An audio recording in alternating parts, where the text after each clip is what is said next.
ما تنسوش تعملوا ماذا لو سبسكرايب الحظ للقناة بقى ولايك صاحبنا وشير بجد في للفيديو. كل حاجة بنعيشها، يعني والدنيا مثلا فتحت لك دراعاتها، مش بس فلوس، لأ، البركة بتحل في كل حاجة بجد.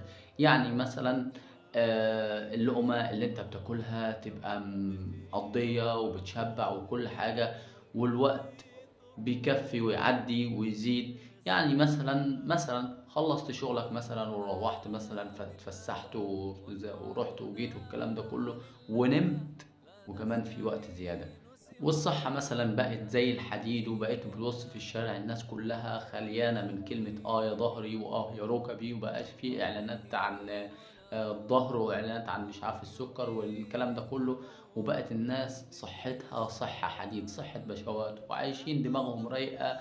ولا تلاقي واحد وشه مكشر، ولا تلاقي واحد وشه مش عارف ايه في نفسيته حاجة من ده ولا ده ولا حاجة خالص. والناس كلها عايشة زي الفل، عيشتهم تمام ورايقة ومية فل وأربعتاشر، وعايشين عيشة بشوات وحاجة مية فل ماذا لو الحبايب كلهم رجعوا، واللي غايب واللي متخاصم اتصالح، والبعيد والقريب واللي كان مش موجود بقى موجود؟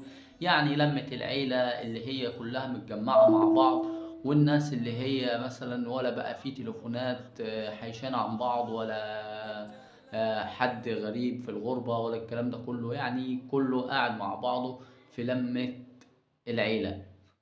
ماذا لو الرزق جه لحد عندك وخبط بابك، والفرصة جات لك لحد عندك، الفرصة اللي انت كنت مستنيها، اللي هو مثلا سفرية او شغلانة او مرتب او اي حاجة انت كنت بتحلم بيها، او البنت كانت مستنية مثلا الحلم اللي هي بتحلم بيه، او الكلام ده كله. ماذا لو الحظ ضرب معانا في والناس بقى عندهم فلوس بزيادة، وبقى يعني عامل زي النيل، وبقى فيه فلوس كتيرة جدا فايض ومكفي والكلام ده كله؟ ماذا لو بقى الجمال مال الشوارع؟ يعني تبص في الشارع كده تلاقي فيه جناين، تلاقي فيه ورد، تلاقي فيه البلكونات مليانة زرع والبيوت شكلها نظيف، والشوارع بقت كلها زينة، مفيش زبالة، مفيش ربش، مفيش آم، عوادم سيارات، مفيش تراب، مفيش عفرة، مفيش الكلام ده كله. يعني مش شوارع أوروبا، لأ، أنظف بكتير جدا جدا من شوارع أوروبا.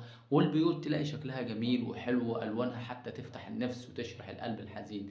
ماذا لو حصل الكلام ده كله، وتبقى ماشي في الشارع تسمع صوت أم كلثوم، صوت عبد الحليم، النقشبندي، الطبلاوي، أصوات قرآنية جميلة، أصوات منشدين، أصوات ما سمعتش عنها قبل كده، تمشي الصوت ده يشدك والصوت ده مش عارف ايه، وتلاقي واحد